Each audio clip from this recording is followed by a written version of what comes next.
बिस्मिल्लाहिर्रहमानिर्रहीम। अस्सलाम वालेकुम स्टूडेंट्स। कल हमने न्यूमेरिकल किया था टू सेक्टर इकोनॉमी में y equal to C plus I, और इसी का जो है वो एक इसी तरह का एक न्यूमेरिकल जो है वो हम आज करते हैं टू सेक्टर इकोनॉमी में। ठीक है, कल से फिर हम थ्री सेक्टर का स्टार्ट कर लेंगे। टू सेक्टर इकोनॉमी में जो है यहाँ पे आप देखें कि ये न्यूमेरिकल नंबर 4, ठीक है, इसमें कहते हैं कि एक मैशत में तफ़ाइल सर्फ दिया गया है जहाँ एक साल में सरमायाकारी का म्यार 75 करोड़ है। तो इस म्यार पर सर्फ और कौमी आमदनी का तवाज़न क्या होगा मालूम करें।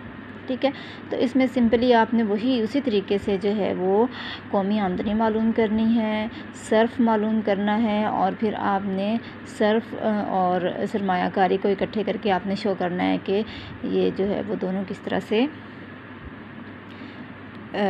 बोथ साइड्स जो हैं वो किस तरह से बैलेंस हो जाती हैं, यानी y is equal to C plus I. ठीक है, तो इसमें आप देखें कि y is equal to C plus I equation. ठीक है, C for consumption, I for investment. ठीक है, तो C की वैल्यू जो है वो यहाँ पे दी गई है, ये शुरू में जो है वो दी गई होगी 40 प्लस 0.8 y। C क्या है, ये देखिए, the following consumption function of an economy is given. तो ये क्या है, कंजम्पशन फंक्शन, यानी ये C की वैल्यू है 40 प्लस 0.8 y। ठीक है, और यहाँ पे फिर आपने क्या किया, C की जगह पे C की वैल्यू पुट की 40 प्लस 0.8 y। ठीक है, सरमायाकारी का म्यार एक साल में कितना है, 75 करोड़। सरमायाकारी का म्यार 75 करोड़ है। ठीक है, तो यानी इन्वेस्टमेंट हमारे पास कितनी होगी, 75। तो आप जो है वो यहाँ पे इक्वेशन जो है वो बनाएंगे, C is equal to 40 plus 0.8 y। ठीक है, प्लस I की जगह पे 75। अच्छा, अब क्या किया, अब ये जो 0.8 y है बीच में, इसको उठा के आप दूसरी साइड पे y के साथ ले जाएं। ठीक है, ये हो जाएगा y माइनस 0.8 y, यानी 0.8 y को उठा के बराबर के निशान के दूसरी तरफ यानी बाहर की तरफ हम ले आए y के साथ। y minus 0.8 y is equal to, पीछे क्या बचेगा, ये 40 और 75, 40 प्लस 75। ठीक है, इसी तरह स्टेप टू स्टेप हम इसको करते जाएंगे। तो इसमें से अब हम क्या y कॉमन लेंगे, y कॉमन ले लिया, 1 माइनस 0.8 हमारे पास बचा यहाँ पे, इज़ इक्वल टू 40 और 75 को हमने प्लस किया 115। ठीक है, तो यहाँ पे 1 में से 0.8 हमने निकाला तो 0.2 बचा, 0.2 y इज़ इक्वल टू 115। ठीक है, अब चूँकि हमने इसको y के लिए सॉल्व करना है, y के लिए सॉल्व करना है, तो ये जो 0.2 है इसको हम 115 के नीचे लाके यहाँ पे डिवाइड कर देंगे। ठीक है, नेक्स्ट स्टेप में तो y is equal to 115 over 0.2 is equal to, जब इसको हमने सॉल्व किया तो ये आ जाएगा 575, यानी इनकम की जो वैल्यू निकली है या y जो हमारे पास निकला है वो कितना निकला है, 575। ठीक हो गया। अब जी अगर हमने कंजम्पशन जो है वो फंक्शन को, आप इस कंजम्पशन फंक्शन को हल भी कर सकती हैं। ठीक है, जैसे कल हमने किया था, कंजम्पशन फंक्शन को हल करेंगे तब भी उसकी वैल्यू 500 निकलेगी। और इसका एक और तरीका है कि जो है वो ये y is equal to C plus I था, तो इसमें से अगर आपने c को माइनस करना है, c निकालना है, सॉरी c फाइंड करना है, तो ये वाला i जो है वो उठा के आप दूसरी साइड पे ले जाए, क्या हो जाएगा, y माइनस आई। c जब मालूम करना है, इसी इक्वेशन में से c जब मालूम करेंगे तो c यहीं पे रहेगा और ये i जो है वो दूसरी साइड पे जाके माइनस हो जाएगा।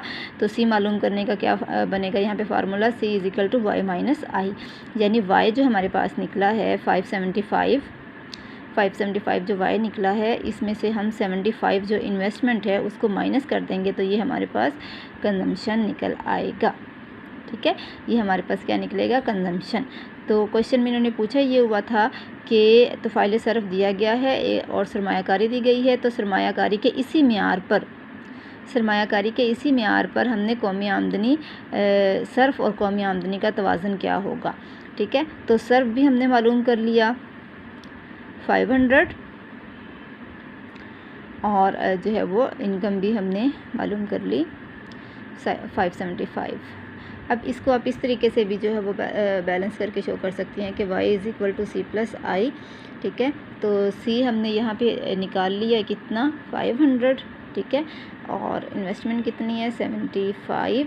तो जब हम इसको हल करेंगे तो ये हो जाएगा 575, C+i दोनों 575 और y हमारे पास कितना निकला था, 575, यानी बोथ साइड्स जो हैं वो इक्वल हो जाएंगी। तो ये वाला हिस्सा जिसको हम कहते हैं मजमूई तलब वाला हिस्सा, और ये कौमी आमदनी यानी मजमूई खर्च वाला हिस्सा या मजमूई रसद वाला हिस्सा, दोनों जो हैं वो आपस में बैलेंस हो जाएंगे।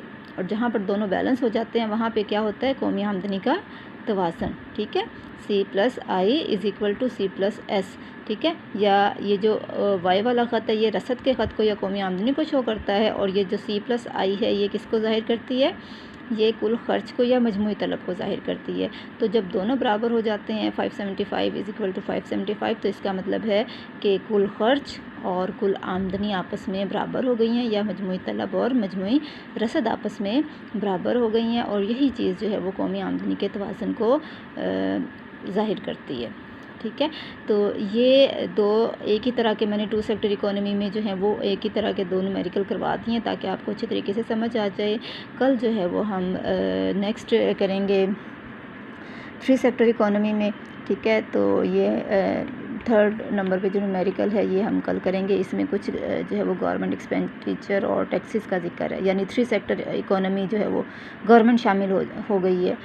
तो जब गवर्नमेंट शामिल होती है तो वो इकोनॉमी कौन सी बन जाती है, 3 सेक्टर इकोनॉमी। ठीक हो गया जी, ये आपका है आज का काम। ठीक है, इसी तरह के छोटे छोटे न्यूमेरिकल जो हैं वो आप करना शुरू कर दें, प्रैक्टिस करना शुरू कर दें।